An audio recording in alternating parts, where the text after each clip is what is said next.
Again, thorough. With 250 meters left to go, Rich Bishop's got away from California Chrome.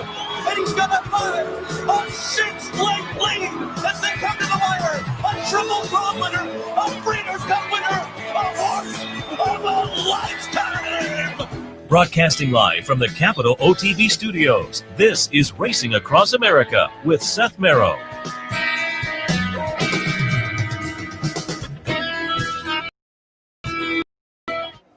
Good morning. Welcome to Racing Across.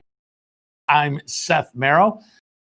We'll jump again. It's an early post time at Aqueduct, and so we'll abbreviate, but we'll go probably a little bit longer than we have the last couple of weeks because we have a couple of guests and one tape yesterday that we'll kick off with. But a little bit later on the show, we'll be joined by Ellis Star, national racing analyst from Equibase.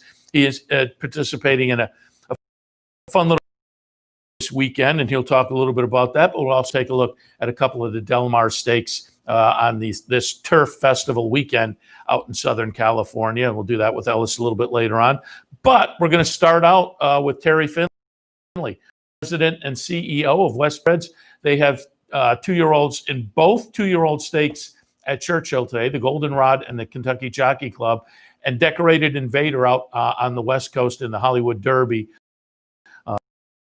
as well as a runner in the Seabiscuit as well out there at Del Mar. So lots of great action and discussion up, and why don't we kick it right off? We taped Terry yesterday. Ellis will join us live in a little bit, but we caught up with Terry yesterday for some discussion again on some of the stakes races across the country and much, much more.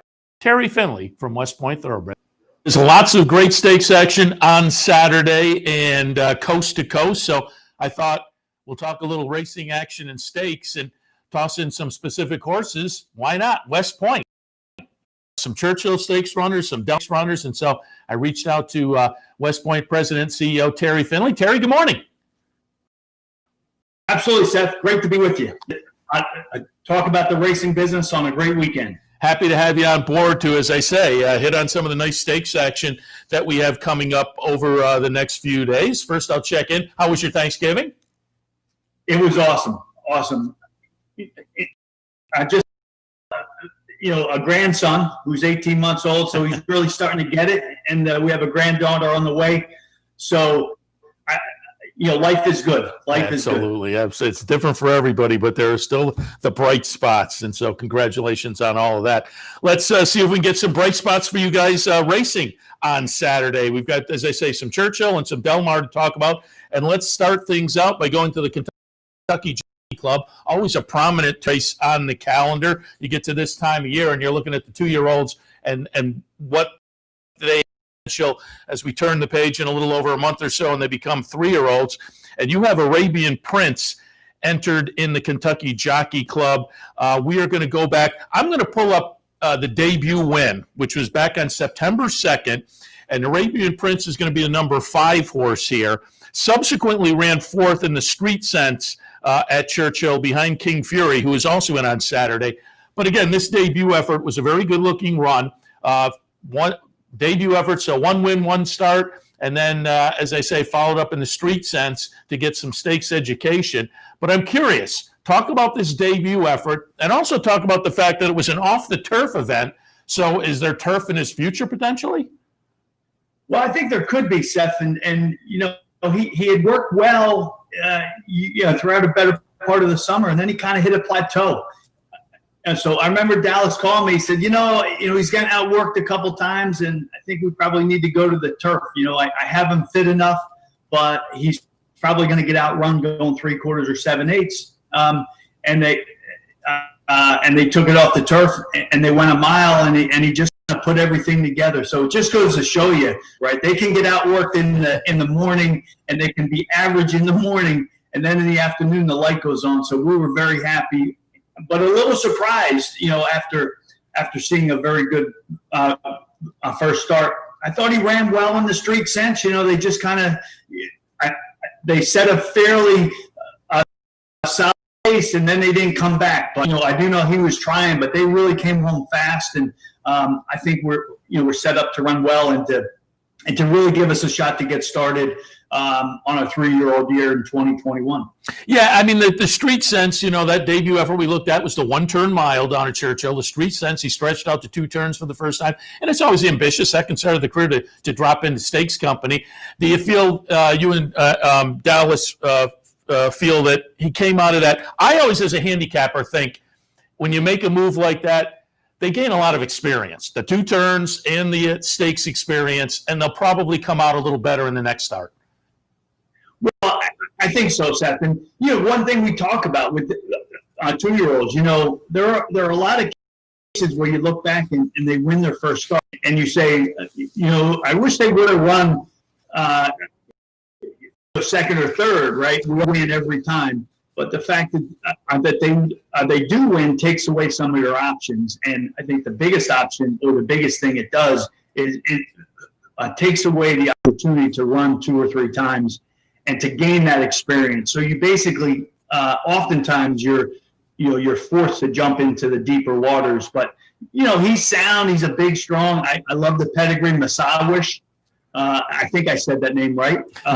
But we bought him as a yearling up at Saratoga, and I think he's got a really good future. But experience is key now. So that's the balance. You got to get them experience, but you can't throw them into the deep end time after time. But we think this is a good spot. Got some horses coming back from the Breeders' Cup, so it's a great card. It's a really great card today. Churchill, what they. Record entries, and I read a story about all the Grade 1 winners have come out of a day like this in the past. I don't know, they've had it 6 or 7 years. So I think it's a great concept. The Stars of tomorrow.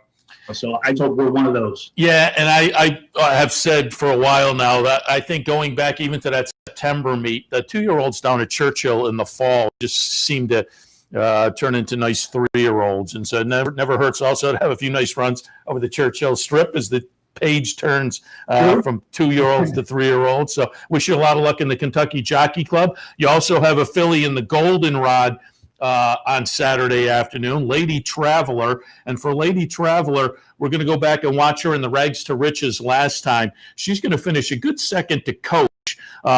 Coach also in the Goldenrod on Saturday afternoon. Coach is going to be the number 8. Lady Traveler is going to be the number 5 in the very recognizable West Point silks you can see there. Third start of the career, debuted at Churchill back in September and ran a close-up third, won the next start to break the maiden, and now this stakes performance here, a good second-place finish to Coach. How'd she come out of this? And again, it was her first time around 2 turns and her first try in stakes company. So how are you anticipating her to maybe move forward on Saturday? Yes, I thought it was a very good effort.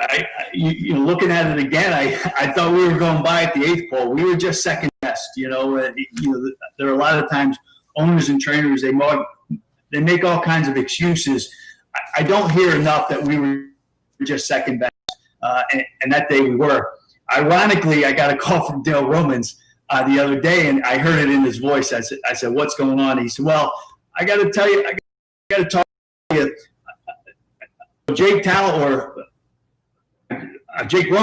Romans is on Joe Talamo's agent, and they spun us for Coach. I understand because Brad Cox is going to the fairgrounds in Oakland, but I just thought it was ironic to get spun by a jock's agent who's the son of your trainer. But we're in with a shot tomorrow. It's a really good field, and there again, I hope it just sets us up into a great spot, to get our year rolling in 2021. And she's a quality road. She's a half to a Grade 1 winner, and so she might be a turf, but she's run bang up 3 times. So the fact that we've got a couple Churchill Strip obviously have us, dreams are still alive until they're not in owning and in the thoroughbred business. So I think she's one that really has us dreaming a good bit now. Yeah, I mean, everybody seems to be maybe chasing Simply Ravishing, the McPeak runner, on the numbers, but being lightly raced, there's clearly still some upside potential. And I will say, I For me, as a handicapper, I love Corey Lanery down at Churchill. I mean, Gaffleone has certainly come into his zone over the past year or so, but Corey Lanery rides Churchill as well as that. Those guys, they're, you look around the country, that overall, the top riders these days, I love the fact that the vast majority of the top riders, right, they don't make mistakes. So, say the top 20 across the way, if you get one of those to ride your horses, you're confident that if I don't get the job done, you're probably not bet on that particular day. And as owners and trainers, that's a good feeling, because it's always about the horse. It comes down to the horse. Obviously, jocks, there are times they'll make mistakes or they'll outwit each other, but I'd say 95% of the time it's about the horse. So, we think we're in with a shot with quite a few today across the country. Yeah, we wish you a lot of luck at Churchill on Saturday, because it's always fun with the 2-year-olds. As they say, in about a month, a little over a month, the page turns and they all become 3, and then it really becomes exciting. And speaking of 3-year-olds, you have one of the top 3-year-old turfers in the country this year, Decorated Invader. He will be going on Saturday afternoon out at Del Mar. Their turf festival includes the Hollywood Derby, a Grade 1 event. I'm going to pull up a race. Maybe tough for you to watch again, the Hill Prince from October 18th, because he makes a great late run. But Get Smokin' just had it all his own way on the front end. Get Smokin', the number 1 here in the lead. But boy, Decorated Invader just gives it his all. And here you think he's not going to get there. He doesn't have a chance. And he just misses in here. Yeah. How'd he come out of the Hill Prince? How's he going into the Hollywood Derby? Well, it's ironic. I didn't think he'd get there. I didn't think he'd get as close as he ended up. But, we won the Hill 2000 good colt with on Grand Motion ring weekend. And we probably should have been taken down that day. We got lucky. It was a 50-50. It was a bang call right at the wire. So I guess the racing gods, they all even think to come back 6 years later. And we just get I thought it was a good effort. Jock said clip heels a little bit, probably 2 or 3 strides. But Tommy Bush's horse, you got to give credit to that little horse. He's run hard. We beat him in Florida, and he ran well, and probably too well to get beat up at Saratoga at the beginning of the meet when we beat him. But I like when that happens, and I'm a big fan about Tommy Bush. And Got Stormy is a cool little horse. I think he's probably going to help us at Del Mar tonight. But I'm always in the back of my head. He might go to the front and keep going. We might be in a position we'll be second best again. But it's a great race. You look from top to bottom. There are a few throwouts and big guns from the East Coast. They got on the plane and they went out. So I think the whole world will be watching. Whatever it is, it's the 8th race at Del Mar. But they're the kind that you really want to try to participate in. And I just hope we get a little lucky.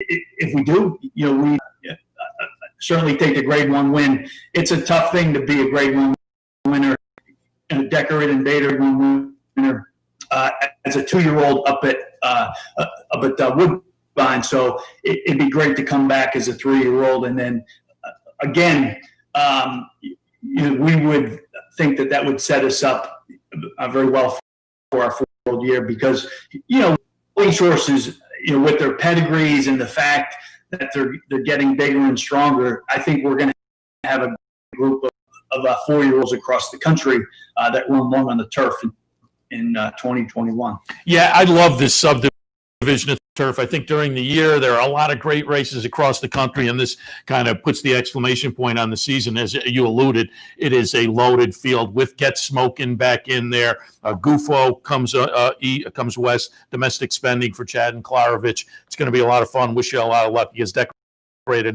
for us up here, the Hall of Fame up at Saratoga won that one. So very easy for us to recognize the talent of that one, and hopefully a nice result for you guys on Saturday afternoon. Also out at Del Mar, you are partners in My Boy Jack, who hasn't been seen since October of last year, but set to go in the Seabiscuit for Keith DeSormo. What are the reports from My Boy Jack coming into the seasonal debut on the big card on Saturday? So it took us a while to get here. We know that. And I think back, I watched that Derby on the last month, and he had such a tough trip. He got beat 6 lengths and was stopped to a walk. So in the middle of the turn. So I just shake my head. This poor horse, he really has a whole lot of luck since the Kentucky Derby. But I think he's putting things together, and we're going to get this party started. Will be a long shot, but I would expect him to come run in the last part of it. I just hope he gallops out. But Keith, I've grown. I didn't really know him before we bought into this horse, but really a cool dude, and obviously knows his way around training racehorses. So I think this could be the start of a good and fun and exciting journey for 2021 on the part of My Boy Jack. I took a look at that Derby field from 2 years ago, and a lot of his peers are either retired or they're in the stallion barn. So the fact that he can come back, really brings a lot of excitement to the partnership, and a couple of really good partners. And obviously, as we've seen at the sales and also buying horses off the racetrack, more and more people are partnering up. The 10 years ago, you wouldn't have seen these kind of partnerships. So I think it's really good. I really do. I think it's really good, and everybody knows in the ownership side, it's about numbers, right? You have to keep firing, and you have to keep buying horses, and I think this is a perfect way for people to continue to do joint ventures and to try to get the big one, right? Because that's what we're all trying to do, is to get the big one. Well, you guys always at West Point have participants on the big days, and that has to make it a lot of fun for all the partners. So congratulations on the success you've had so far. And you led me into, I have a few more questions, just kind of more industry related before we wrap up. It led me into it, talking about partnerships and going sales and whatnot. The two 2-year-olds we talked about at Churchill, as you mentioned, one of them bought at Saratoga last year, the other bought at Keeneland last year. And I'm just curious, I haven't talked to you. We had you on during the Saratoga season, so we haven't talked since then. I'm just curious, the fall auction season, were you participants? And the 2 sales at Saratoga, the Open and the New York bred that were moved to September in Kentucky, were you there? Were you over at Keeneland? How did the auction season work out? Yeah, we were. I think we ended up with 18 yearlings. So especially on the New York bred side, it's tough to buy Saratoga. You got people that are having a great time, and they enjoy a fun day at the races, and everybody walks over to the auction ring over to Phasing, and they buy horses. They spend money. So I think the dynamic changed. So from a buying side, especially in the New York bred portion of the Phasing sale, I thought we got some really good buys. I would think, I think overall, the yearling prices were down about 25% on average, but it was still tough to buy the ones that people really locked on to. But always tough to buy a good horse. That really doesn't say anything. It was a tough year to buy a horse. Like there's a lot of money in the, and our game is such an amazing game, and it draws. And once you get the sense and the electricity of a winner and a good horse in your midst, you just want to keep going back and back. So I don't ever see that changing. I really don't. It's like people want to play this game, and they want to play it at a high level, for the most part. And as a result, whenever you're together as a seller, those sellers are going to get rewarded when they bring something to market that a lot of people want. But it's a tough game, right? You can't outmoney this game. a lot of people have tried. Our philosophy has been just to stay regimented and to stay disciplined and to stay at it. And look, I know our model, we're constantly trying to evaluate it, but we're very proud. Our team is very proud. We've got a great team. And we're very proud of the fact that we've stayed at what we're going on our 30th year. And I'll stay at it, and our team will, until they either kick us out or they carry us out of the race. Be here as long as possible. I like that. I didn't realize it was that long. Geez, congratulations on that. In this game, that's you guys are playing at the highest level. So it's been fun to watch. I always say when I'm in here handicapping during the afternoon, I point out your horses because I know a lot of locals are involved. You guys are locally based. It's always fun to root for the locals. Also wanted to touch on, you and I were talking before we went on the air, and I know you're a part of the Horse Racing Safety and Act, which has had some forward progress, certainly over the past couple of months. Talk a little bit about that. Well, to think a year ago we'd be at this point, which, I think realistically we could say we're at the 10-yard line. We've had really diverse support for the effort the last couple months.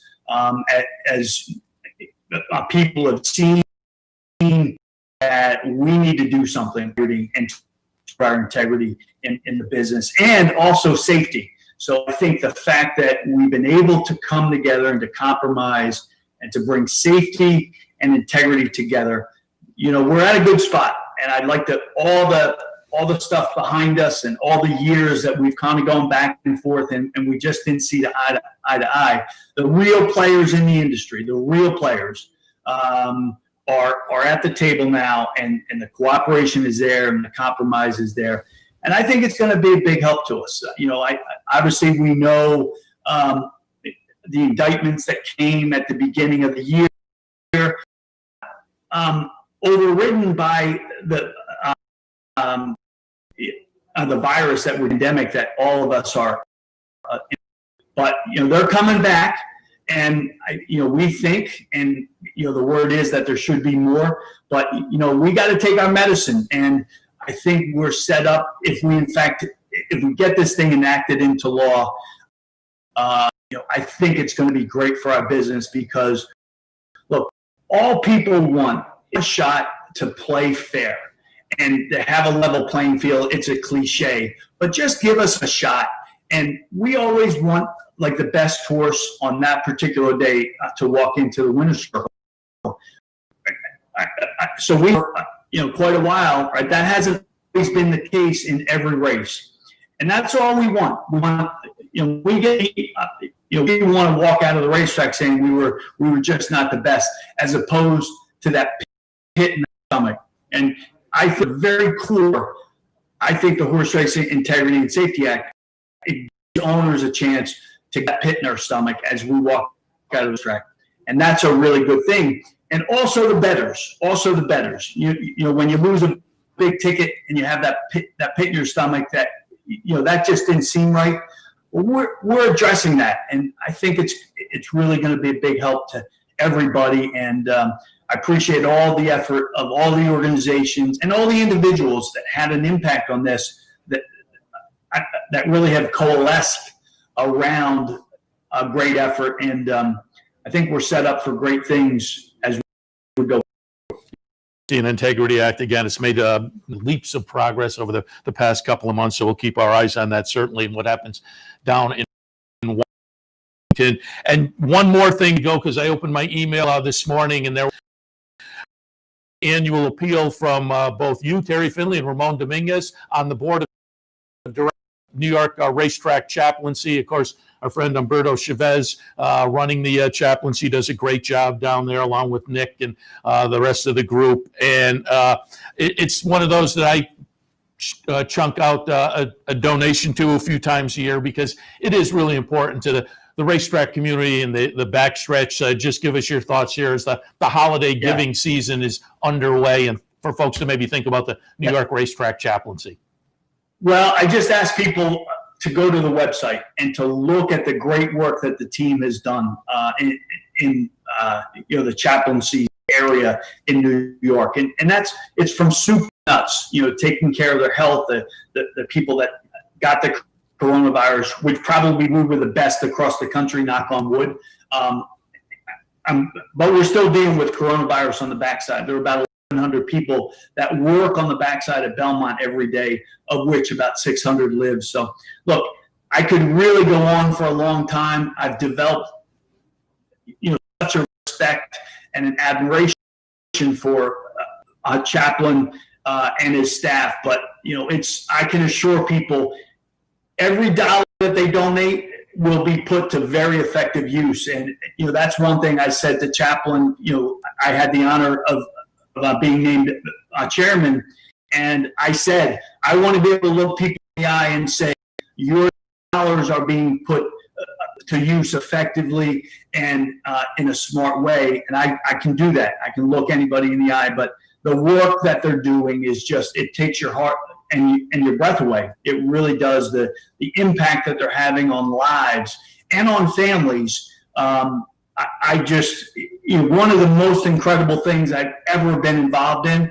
And I'll be an advocate, for a long, long time for the New York, the chaplaincy and the good work that they do to take care of the people that take care of our horses. Yeah, well put. The website is racany.org. If you Google Racetrack Chaplaincy of New York, you'll get it, and you can donate there as well. Keep that in mind. A lot of great charities in the racing game, but that's one that folks should think about during the holiday season. As far as the website for West Point Thoroughbreds, westpointtv.com.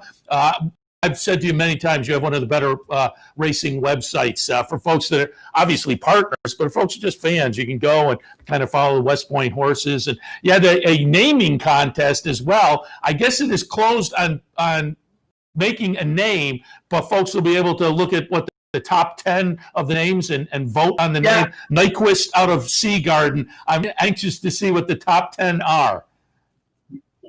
Well, actually, that Stallion boy, he's really come out of the box well, so we're excited. And it really is cool to see the thought and the effort that goes into naming horses for people. Some, they don't even look at their pedigrees. Others are really, they're deep into the pedigrees, but it comes from all sides. But I will tell you, Seth, I know we're all optimists in the game because we have to be, right? You have to be an optimist because it's a tough game, but we have a lot of really good things going on in our industry and a lot of momentum. And I'm so proud of the entire industry and the people and the organizations.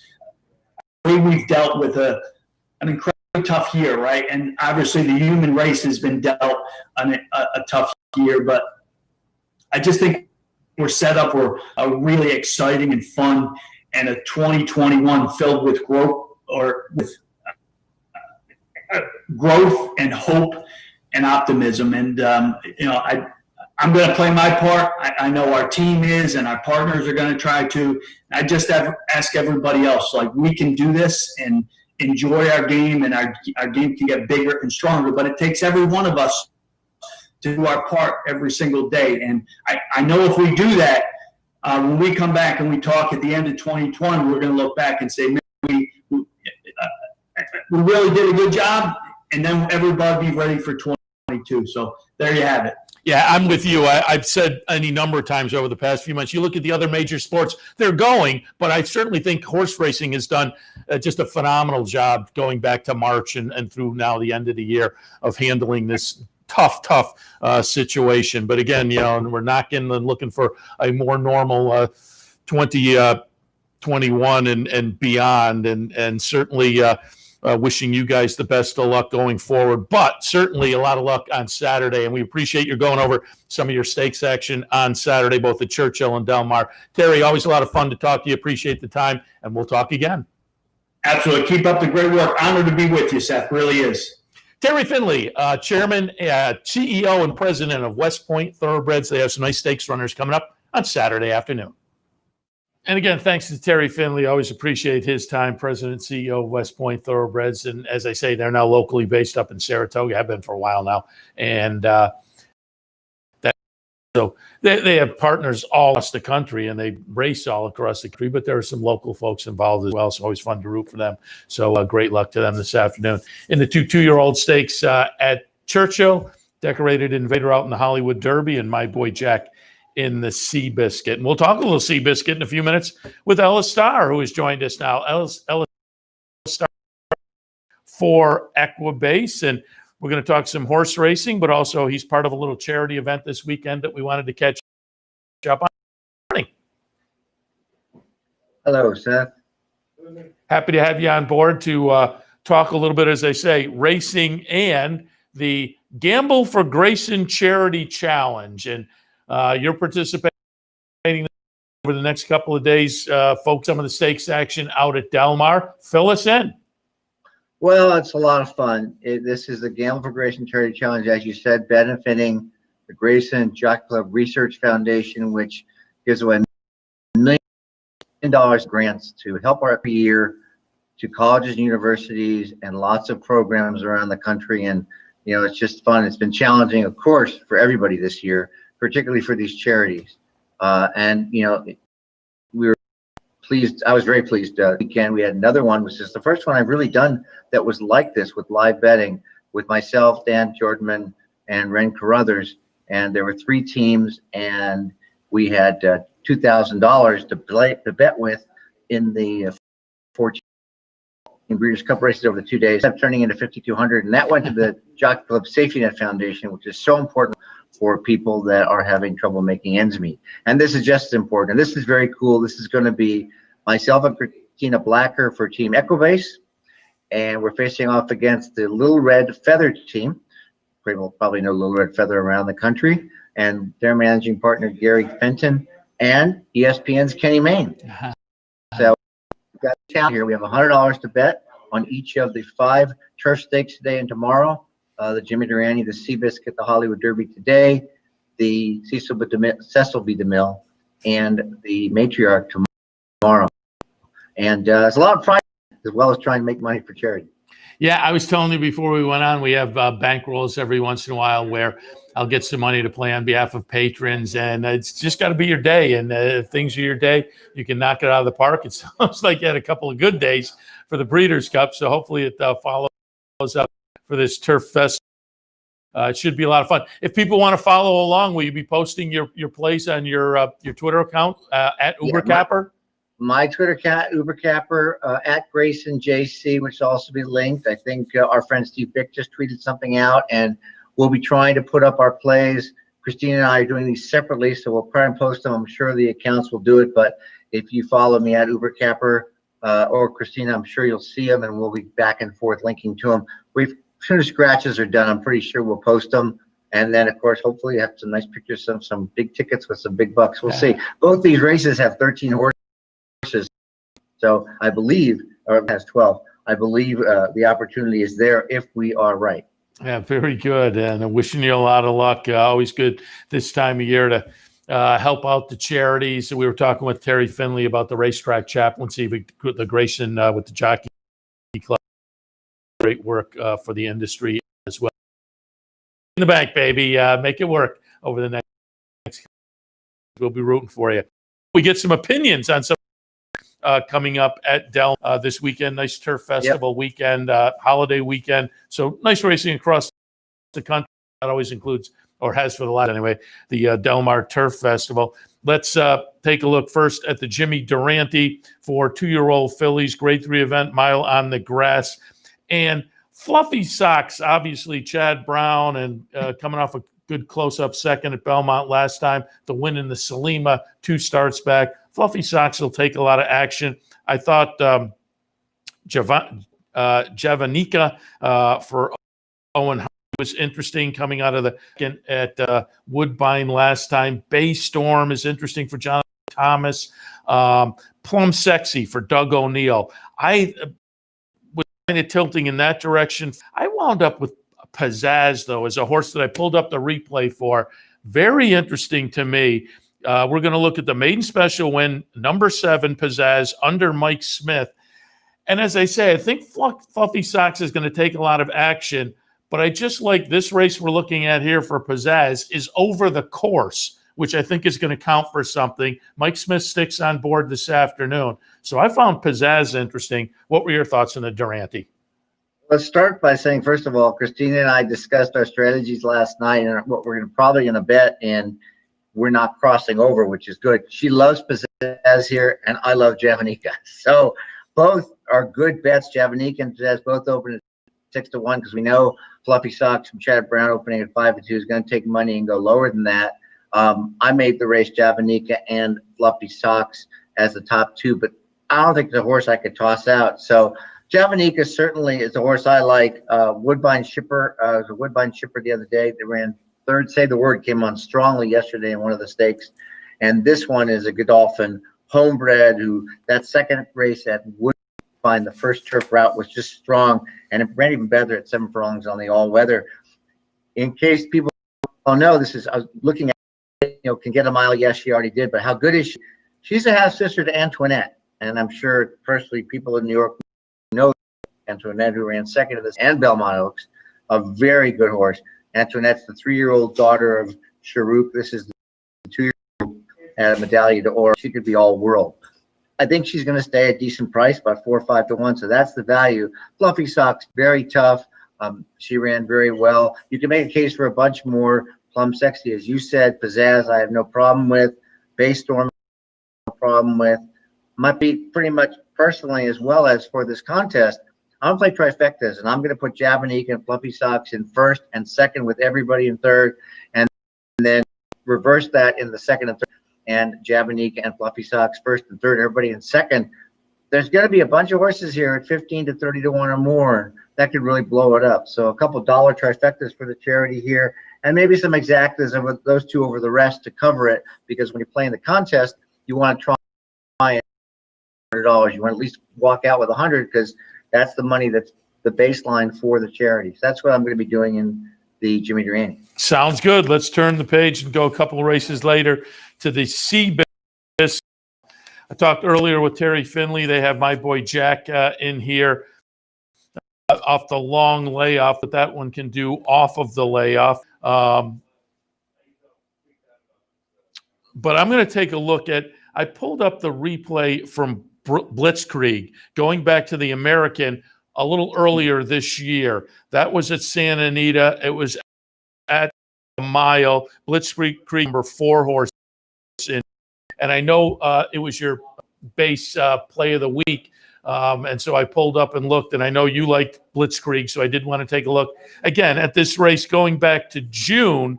Since then, a 4th, a 6th, and a 4th place finish most recently. I think that is going to lead into one morning line, pretty much holding up in here. One Bad Boy is interesting, coming off the recent stakes victory.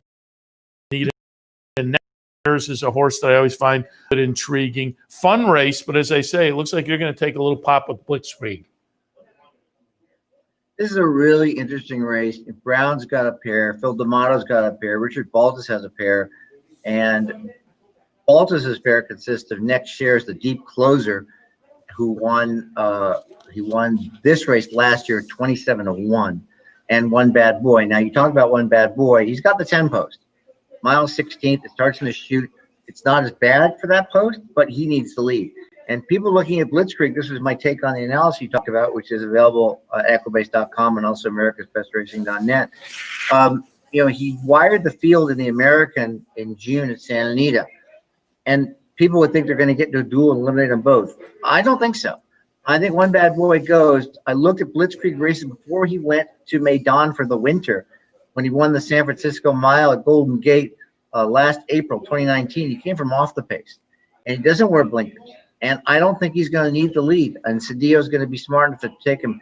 And he's got tremendous speed. I mean, in the Tourist Mile, which is won by Flavius, he went on the lead 6 furlongs in 107 4/5. I mean, that's just, he doesn't have to go that fast. And he's going to be sitting in the catbird seat, hopefully. And we'll get everybody 10-1. I'm trying to remember, I think she likes Spirit Animal, who I do give a bit to. I think Flabjit, I liked him a lot in the Shadwell when he came back off that win, and he got into traffic trouble. It wasn't that horrible, but I watched the video. He was blocked a little bit. And Ivar, he was really like Ivar on top in my analysis for the race of the week that week. A long shot to look at is the 4 Imperador. And speaking of Ivar, Imperador and Ivar are trained by Paulo Lobo, who used to be based in, and mostly he trains at the training center in Lexington now and all over the country. And Imperador is a horse that won a Group 1, a mile and a quarter. He also won a Group 1 and a mile. Really good horse in Argentina. And then he came here and he had a prep at Churchill in the numbers of 3. And he stalked in second, made the lead, and got beat a half at the end. And it was very game in holding it. He's 15 to 1. This is another Ivar possibility for me. So I'm going to use him in the contest and also my real plays. So I've got a 10 to 1 Blitzkrieg and a 15 to 1 Imperador, and then the favorite Flavius. Probably for exotics, I think my plan's going to be and then one more. Number 2, Camino del Paraiso, who's also 15 to 1. First lost the jockey, third, second, first, second. Consistent as can be. He's just about this level. He was second in the Grade 3 Thunder Road, third in this year's San Francisco. Very consistent. I can't resist the odds. So I'll play a try here because we got money to play with. I'm playing 2, 4, 7, 12. Camino del Paraiso, Imperador, Blitzkrieg, Flavius, first and second with everybody. And look, if I get those 2 15 to 1s, it's going to be a $1,000 try for the charity, which I'm looking forward to. I'm definitely betting Blitzkrieg to win. I'm hoping that he runs away. But you could make lots of cases here. Next shares could get up from last once again at a big price. One bad boy could steal the race if nobody goes with him. There's lots of ways. The Twist of Fate opens at 4 to 1. He's the second choice, who was a real good horse, as we remember last year, winning the Lexington, lousy in the Preakness, took a year and a half off and won the Long Acres Mile. He's running on turf for the first time, but he's run well on all weather, and he's a scat daddy. He's underbet at 4, but I think people got to use him as well. Yeah, the Flavius and Spirit Animal, the 2 Chads you were referring to, just with Chad Brown, they're going to take some action. Certainly a fun race on a fun card of multiple stakes races. And Ellis, wanted to have you on to talk a little bit about not just the Del Mar Stakes, but to promo the charity event as well, which will be a lot of fun. Again, you can follow Ellis at UberCapper on Twitter, and we'll be rooting for you, Ellis. Knock 'em dead. Thanks very much. Have a great day, everybody. Same to you. Ellis Star, national racing analyst at Equibase, visit on this Saturday morning, and we will now wrap it up. We'll go a little early. As I said, there's an early post time at Aqueduct today. So again, they're already underway, it looks like, with the pregame show. So we'll send you there to get some ideas for Aqueduct for the remainder of the day. Don't forget, mandatory pay on the Rainbow today at Gulfstream Park West. It comes up next week, next Saturday, at Aqueduct in the Empire 6, but it's today at Gulfstream Park West. I'll be back in later this afternoon. We'll probably kick things off a little later than usual today because we're going to go a little later with our bankroll kind of into some of that Del Mar card. We'll go from 2 to 6:30 or 7 maybe with our bank. Team's been selected, but tune in this afternoon and see what some of the plays are. Maybe that'll give you some ideas. Should be a lot of fun. We'll have a $1 live bankroll this afternoon here on OTB TV. And also do want to remind you that tomorrow is NFL Sunday here at the Clubhouse Racebook. Watch all the racing action and all the football action every Sunday all season right here, Clubhouse Racebook, 711 Central Avenue in Albany. All right, I'm going to step away and wrap it up. As I say, they're underway with the pregame show at Aqueduct, so let's get some ideas for racing in New York. And again, they have an early 11:50 time today, so we'll be under an hour, and then I will kick in, as I say, a little bit later this afternoon. I maybe jump in 1:30 or so, and we'll have the bankroll kicking off the clock. So we'll see you in a few. Thanks for tuning in. You're watching OTB TV, a service of Capital Off Track Betting.